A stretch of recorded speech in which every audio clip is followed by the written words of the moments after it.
Welcome to the Wealthy Woman's Podcast, a podcast for high-achieving women who are great at making money but struggle to build wealth. You'll learn how to take control of your money, increase your net worth, and make more. Ladies, it's time to create a life with more money and more freedom.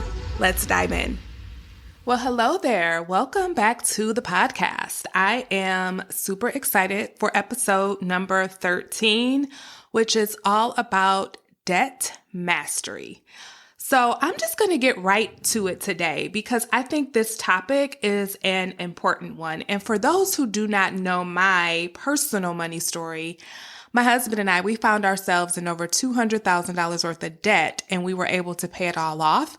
And that is what really got me really fascinated with money and personal finance. And it was like, once I figured out how to do that, I knew I had to share my knowledge and my skills with the entire world.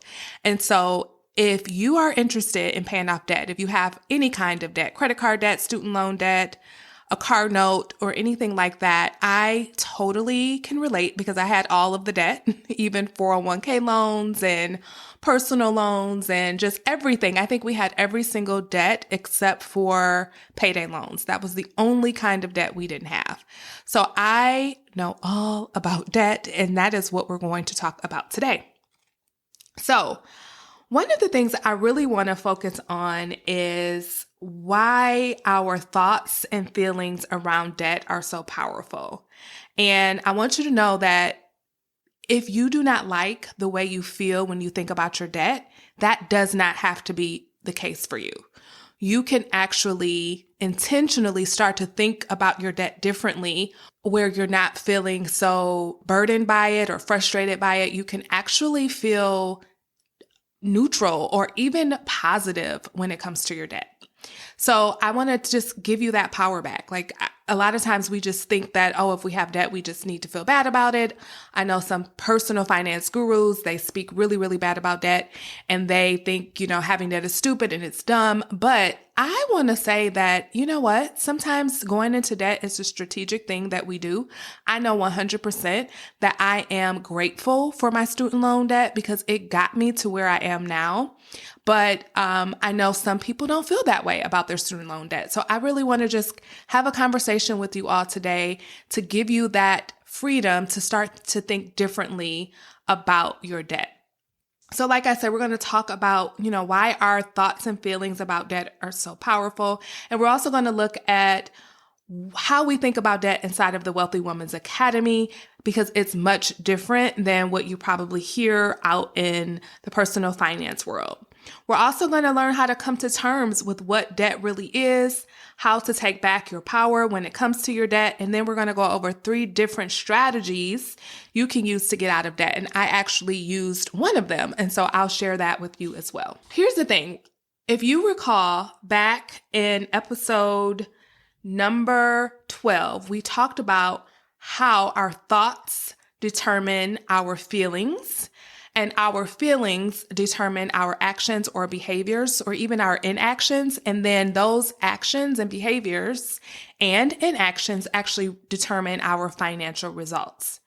So if our thoughts end up determining the financial results we have in our lives, we really do need to know what we're thinking, right?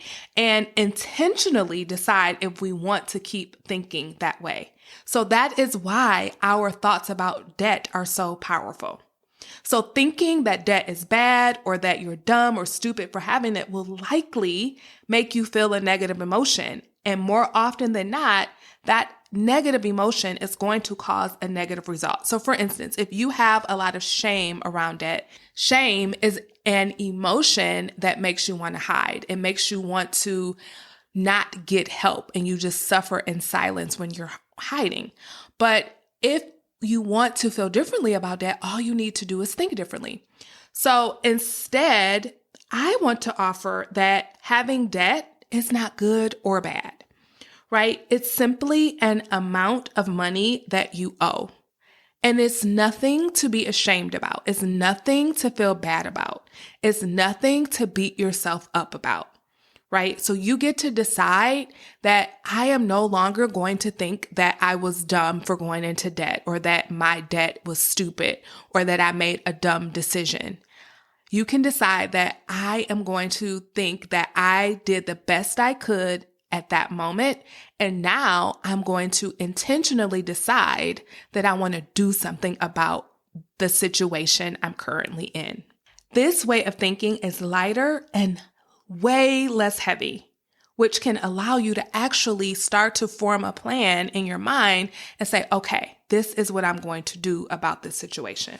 So let me just tell you how it worked for me. So of course, like I said earlier, I was in over $200,000 worth of debt, and I felt very frustrated by it. I felt shameful of it, and I felt like I was hopeless. That I would say that was the word. I was very hopeless. I didn't think there was a way out. And then once I started to hear other people's stories and testimonies, and I would hear other people talk about getting out of it, that gave me hope. And then I literally decided that I was going to get out of debt. I was going to make it happen. So that was literally the thought that I had around my debt. I didn't demonize the debt. I didn't hate it. Because like I said earlier, I am grateful for the student loan debt that I had. I'm grateful that I was able to take on that debt and get my education. And I will tell you that the return on investment has been out of this world. So I am not one of those people who think that student loans are a scam and that I was scammed and I was bamboozled. I knew exactly what I was doing, and I made a decision to go into student loans because I thought that I would get an education, and on the other side of it, I would have a really good paying job and I would be able to pay off the debt. And that is what they tell you, right, when you're going into college. And for me, that is what happened. I did graduate. I did get a good paying job, and I was able to pay it off. And I believe that the reason why I was able to pay it off was because I didn't feel shame about it. I wasn't angry about it.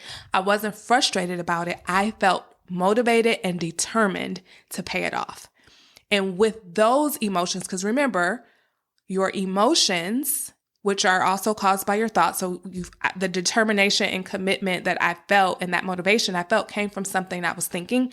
And it was literally, I'm going to get out of this debt. I'm going to pay off this debt. That was my thought.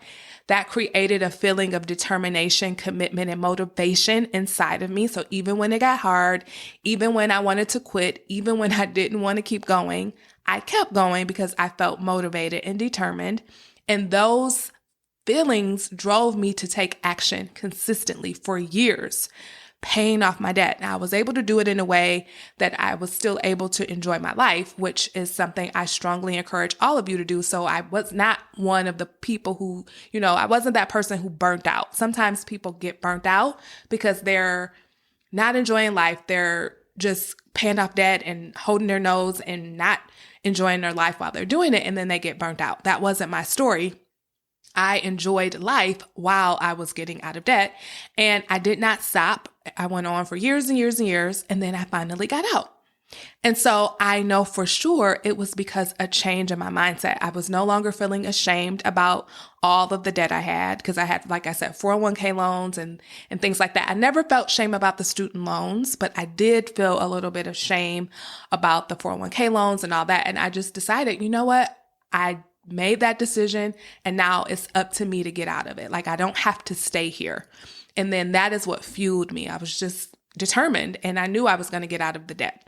And so that is the power of your thinking. A little switch from I'll never get out of debt to I'm going to pay off this debt really was the thing that got me to where I am. And that is how powerful your thoughts are. So when we sit around thinking that our debt is bad and that we're dumb for having it and that we made a bad choice. We do nothing. We sit and we just complain and we feel horrible, but we don't take action to change it. And so that is why inside of the Wealthy Woman's Academy, we think about it differently. We think that our debt is just a number. It's just an amount of money that we owe. And it's something that we can do something about if we want to. Some people don't want to. Some people would rather focus on investing and focus on saving and focus on earning more. And they're like, I'll pay that debt off whenever, or maybe I'll never pay it off. Like some people just have that attitude, but some people do want it out of their lives.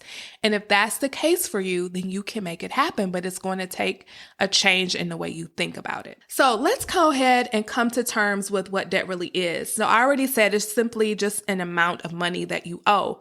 But let's take it deeper. So really, it's a premium that you pay to have something now versus later.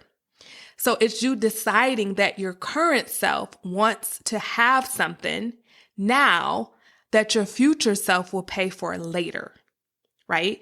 And sometimes when we make these decisions, we make them very intentionally, or sometimes we make them in a very impulsive way. And if we do it intentionally, it's usually well thought out. And sometimes that could be like student loans or a mortgage, maybe even a car payment, maybe a certification. Maybe you pay for some personal development and you use debt or credit for that because you know that on the other side of it, the outcomes will be even more than you paid for. So whatever you bought will appreciate. Or maybe the skills that you gain, the knowledge that you gain will allow you to go out into the world and make even more money than you paid. So the return on the investment is great. But a lot of times when we make these decisions very impulsively, we are spending it on things that are all about instant gratification. And a lot of times those things actually start to depreciate. So if you go into debt over a vacation that was very spur of the moment, or you go shopping, you just go on a shopping spree, you put a whole bunch of stuff on your credit card, or you're just buying furniture and things like that, things that are just impulsive, a lot of times those purchases depreciate. So you end up paying more than they're worth. So the worth or the amount that those things become worth decreases versus if it's appreciating, it becomes worth more than you paid. Now, remember, either way, we're not beating ourselves up, but it's just good to know, okay, when I look at my debt, I notice that the things that I bought were actually smart. Like I paid for my education. I paid for some self-development courses. I paid for some coaching. I paid for my home, maybe even my vehicle, because I needed good transportation to get me back and forth to work and to get my children to school. You can feel good about those. Even though cars depreciate, most of them, you can still feel good about that decision. And you may notice that there are some things too that you don't feel so good about. You're like, you know what? That was impulsive. I need to really come up with a strategy where I'm not going into debt and buying things on an instant gratification type of moment, right? You want it to be more thought out. You want it to be more intentional. So once you come to terms with your debt, that's when you can really start to take back your power when it comes to your debt. So here is how you do that. Here's how you take back your power. You stop beating yourself up, right? You just stop feeling shame. You stop telling yourself that you made bad decisions. You just decide, this is what I did in the past. Here is where I am now, and I want to do something about it or I don't. And then the next thing you do is simply add it up, right? You can pull your credit report and just say, okay, let me add it all up. Let me see where I'm standing. I'm no longer going to put my head in the sand. I'm going to face reality and make a decision on what I'm going to do next. And then, like I said earlier, understand where it came from. And then reflect back and ask yourself, was I using my prefrontal cortex or my primitive brain when I was going into debt? And remember back in episode 7, that was such a good episode. If you haven't listened, go back and listen. It was all about your fancy brain, your primitive brain and your prefrontal cortex. Remember, your primitive brain is that primal part of you that wants instant gratification and always wants to seek pleasure. And so if you went into debt and you were seeking instant gratification, it was very impulsive, and maybe the items that you purchased often depreciate, then that means you're probably using your primitive brain to go into debt. Now, on the other hand, the prefrontal, if you are using your prefrontal cortex to go into debt, that is more thoughtful, it's more intentional, and a lot of times the items or the experiences you purchase actually appreciate. So for instance, your education, if you get a certification that's going to allow you to go out into the world and provide more value, and then you in turn bring in more money into your life, those kinds of things appreciate. And then the last thing is that you can do something about it if you want to. Now let's talk about 3 strategies you can use to actually do something about it and to get out of debt if that is what you want to do. Okay, so there are 3 different strategies. One is called the Debt Snowball. The other is called the Debt Avalanche. And the other one is something that I created. I just call it the annoying debt first. So let me just kind of talk about that before I go into the Debt Snowball and the Debt Avalanche. Sometimes we have debts in our lives that are just annoying.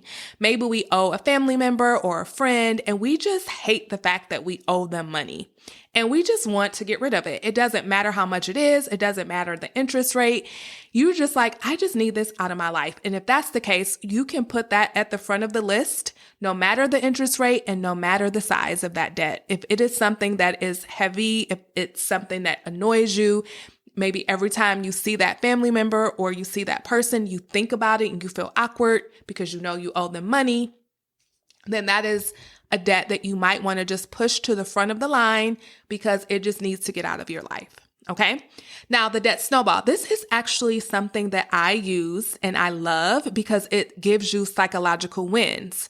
And here's the thing about money. I know we think money is mostly about math, but it's just really a little bit about math. It's more psychological.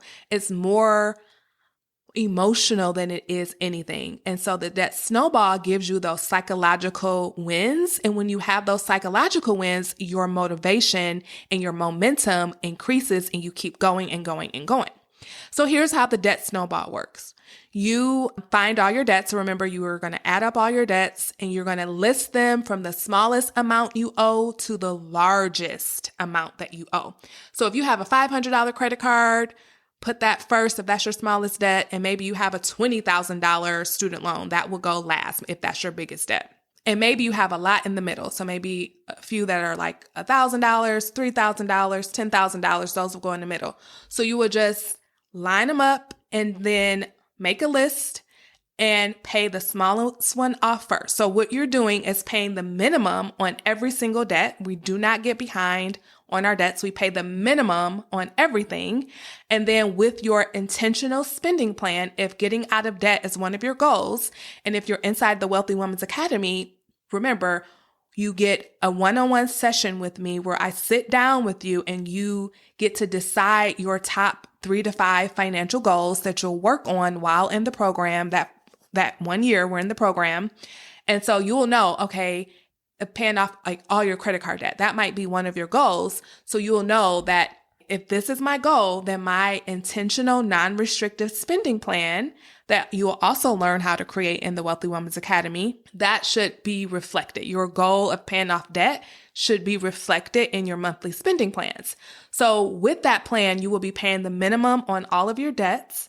And then any extra money that you have that month, you will put on the smallest debt until it's paid off. And then once that debt is paid off, you'll get that psychological win and you'll move on to the next one. And you'll do the same thing. You'll keep paying the minimum on everything. And then all of your extra money that you're finding or earning, you'll put towards that next debt. Okay. Now, that is how the Debt Snowball works. That is how I paid off over $200,000 worth of debt. Now, I will tell you, on paper, if you do the math, it doesn't seem like the smartest way to go because technically you could end up paying a little bit more interest. But remember, we're not doing math because math is only a small part of personal finance. Your emotions, your psychology around money, that is way more important. And when you use the Debt Snowball, remember, you're getting those quick wins and it gives you that momentum and it keeps you motivated to keep going. The other option is the Debt Avalanche, which is all about paying off those highest interest rates first. So instead of lining up your debts from the smallest amount to the largest amount, you will line them up based on the highest interest rate to the lowest interest rate. And your goal will be to pay off the highest interest rates first and then go down the line to the lowest interest rates. And so you would do the same thing. You would pay the minimum on everything, and any extra money that you find in your spending plan, you will put on that debt with the highest interest rate until it's gone, and then so on and so on. So I want you to think about this for a minute. This, again, like I said earlier, it makes sense in theory, but you're not going to get the psychological win. So you're not going to be able to get rid of those small debts really quickly, because let's say you have something that's like $1,000. If the interest rate is really low, it might be one of the last things you pay off. But the problem with that is like you don't get that psychological win of being able to say, okay, I have one less debt. I started with 10 debts and now I have 9. You don't get to do that because it takes you longer to pay off those bigger amounts if they are the ones with the highest interest rate. So that is that. But either way, it doesn't matter which one you choose. I chose the Debt Snowball. I loved it.